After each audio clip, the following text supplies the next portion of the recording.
¿Qué onda, gente? ¿Cómo están? En esta ocasión les traigo una micromarca que es prácticamente nueva. De hecho, está nueva, que creo, si no me equivoco, que este es el primer video en todo YouTube, así que espero que lo disfruten muchísimo. La marca se llama Rauschenbold y, como dato curioso, es una combinación de los tres nombres de los fundadores de la marca. La verdad es que quedó muy llamativo el nombre, así que espero que también sea así el reloj. Sin más, vamos con el intro y comenzamos.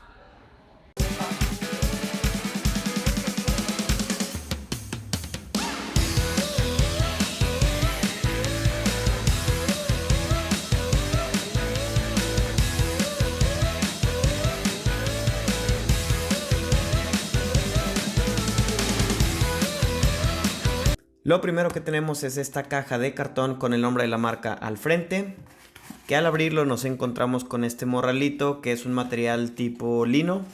Se ve muy bonito. También aquí tenemos lo que es el nombre de la marca. Vamos a ver qué más. Después nos encontramos con este estuchito, que la verdad es que me encantan los colores. Es un estuche muy bonito y que definitivamente lo usaría. Se ve y se siente de buena calidad. Vamos a ver. Por dentro tenemos, digamos, dos grandes apartados. De este lado, en el lado izquierdo, tenemos dos compartimientos. En uno de ellos viene lo que es un certificado de autenticidad. Vamos a ver qué tal si lo abrimos. Aquí dice: ya eres guardián de esta pieza Rauschenbold. Muchas gracias por la compra. Y nos hablan aquí de si queremos buscar el manual de instrucciones de este reloj, tenemos que meternos a esta página. Recordemos que son relojes edición limitada. En este caso yo tengo el 5D70. Del otro lado tenemos aquí estos compartimientos en donde en el más grande viene lo que es el reloj. Vamos a hacerlo a un lado un poquito. Y tenemos este otro que nos puede servir prácticamente para poner correas, herramientas o alguna otra cosa. Me gusta el estuche, está muy bonito. Aquí vemos nuevamente un tag que viene, una etiqueta con el nombre de la marca, Rauschenbold. Muy bien por esta parte, me gusta. Este sí planeo usarlo bastante seguido. Y ahora sí, vamos con lo que todos queremos ver. Este es el primer vistazo de este reloj Rauschenbold volante, que claramente está inspirado en relojes de alta horología como puede ser Alange Sune. De inmediato les puedo decir que el brillo de la esfera es muy bonito y se aprecia como un reloj robusto. Ya que lo tengo aquí en la muñeca, se siente bien en ese aspecto. Vamos a quitarle este plástico protector para que aprecien un poquito mejor la esfera. Insisto, un brillo hermoso. Ya que estamos en temas de diseño, ahondemos un poquito más en el tema. Primeramente tenemos este azul brilloso, hermoso, como ya les dije. El juego de luz es muy marcado. Aquí de hecho lo pueden apreciar un poquito más con la iluminación artificial que yo tengo aquí. Hay tres grandes elementos que roban la atención en la esfera. Del lado izquierdo vemos una subesfera con el día de la semana. Del lado derecho tenemos lo que son la fecha.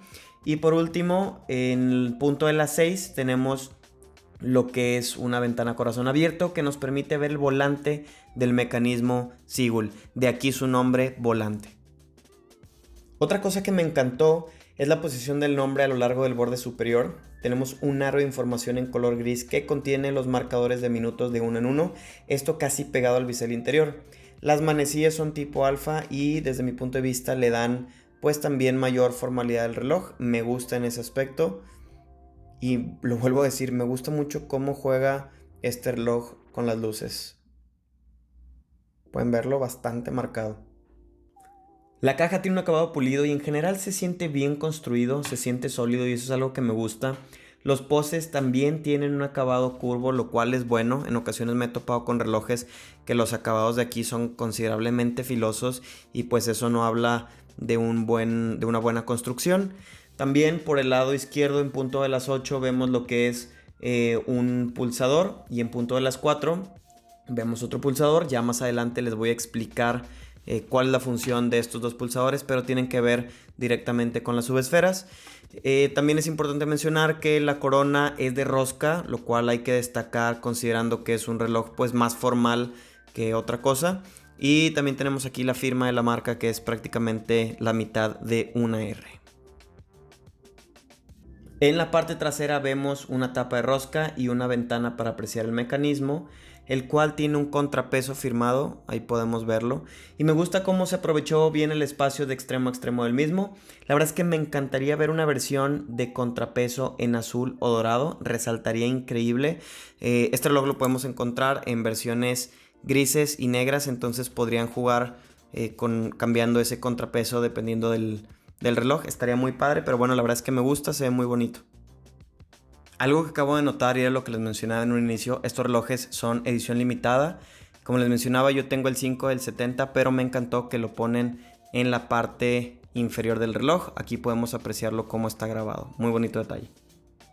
Lo que me enamoró definitivamente es la correa. Mencionan de hecho que es de piel italiana y la verdad se siente y se ve de una calidad muy buena. Aquí pueden ver por en medio, por la parte de atrás, como dice piel italiana.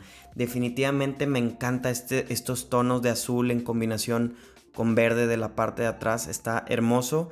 Me gusta también esa costura y cómo levanta muchísimo a la correa, esa simpleza de la correa. Muy sobrio, me encanta muchísimo. Me recuerda a un reloj Junghans que tengo, es una correa muy similar y es uno de los relojes más cómodos que tengo, entonces espero que este no me decepcione. Vamos a ver qué tal. Cabe decir que tenemos este broche de mariposa, el cual aquí pueden ver que está firmado y me gustó que encaja muy bien. Me ha tocado otros relojes, uno de Citizen que tengo que incluso lo pongo y ni siquiera hace clic, se bota y en este caso no. Queda muy bien y eso es algo muy positivo. Aquí lo vemos ya cómo se ve en la muñeca, muy bonito este reloj. Algo que estoy notando ahorita es que precisamente están integrando también lo que es el mecanismo Quick Release para poder quitar rápidamente nuestras correas. Aquí lo vemos de este lado. Entonces, otra cosa positiva a sumar en este aspecto de la correa. Muy buena decisión. Para mí en ese aspecto se llevaron un 100. Pasemos rápidamente con las especificaciones de este Rochenbolt, en donde primeramente tenemos un diámetro de la caja de aproximadamente, vamos a ver, ahí está, 41.6 milímetros, una medida que se me hace muy buena considerando que los postes son bastante altos. Vamos a ver esa medida.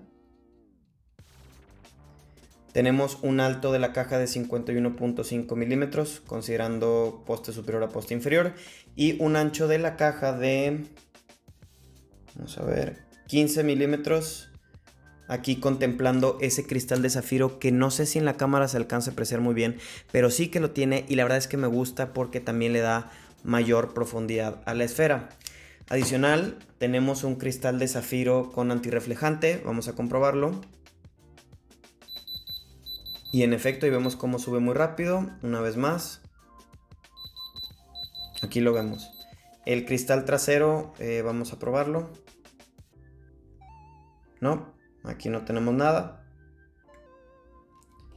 ¿Y qué más debemos mencionar? El mecanismo es un Seagull automático calibre ST2502 con 42 horas de reserva y 21.600 alternancias por hora, el cual está regulado para dar un margen de más o menos 10 segundos por día, que creo que no está nada mal. Tenemos una resistencia al agua de 50 metros, así que preferentemente solo para salpicaduras, y todo esto por un precio de $400. Les cuento cómo manipular este reloj. Primeramente es importante decir que necesitamos cualquier herramienta que sea lo suficientemente delgada para poder presionar los pulsadores, y puede ser desde las típicas herramientas que vemos que nos incluyen en cualquier correa que compremos, puede ser también un arete o incluso un palillo de dientes. Lo primero que tenemos que hacer es desenroscar la corona, la levantamos por completo y ahora sí, ya que se detiene el mecanismo, podemos empezar a pulsar en este caso el botón izquierdo y vemos cómo vamos ajustando el día de la semana, mientras que si presionamos el botón derecho podemos ajustar el día del mes, así de sencillo. Adicional, si queremos mover las manecillas, pues simplemente lo manipulamos con la corona. Volvemos a ajustar, enroscamos y listo. Como recomendación, no manipulen la fecha cuando el reloj esté entre las 9 p.m. y las 5:30 a.m. y tampoco movamos las manecillas a contrarreloj cuando la fecha sea el primero de cada mes. ¿Por qué? Porque esto puede dañar el mecanismo. Al final de cuentas es un mecanismo complicado, entonces evitemos esa parte. En definitiva, es una nueva opción que vale la pena explorar. Lo reitero, muy cómodo. Me gustaría saber cuáles son sus opiniones. Déjenlo aquí en la cajita de comentarios. Y como dato extra, 2 de los 3 fundadores de la marca hablan español, así que si tienen más dudas pueden contactarse en sus redes sociales. También me pueden contactar a mí sin ningún problema y con gusto respondo cualquier duda que tengan. Si les gustó este video no olviden dejar su manita arriba, suscríbanse al canal, les mando un fuerte abrazo y nos vemos en la próxima.